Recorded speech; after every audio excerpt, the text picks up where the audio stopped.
guys, good day, welcome to iNews. I'm Architect Chocho.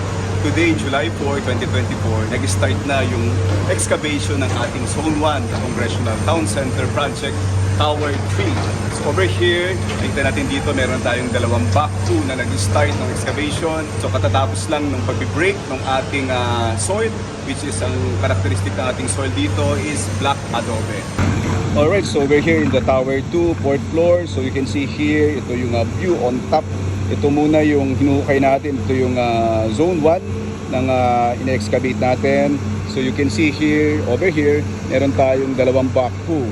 So itong isa, naglalagay ng soil dito. Yung isa naman, nagkakarga o naglo-load ng soil dun sa naka-standby na dump truck. So you can see here the development. So makikita natin dito, ito yung characteristic ng soil natin, it's black adobe.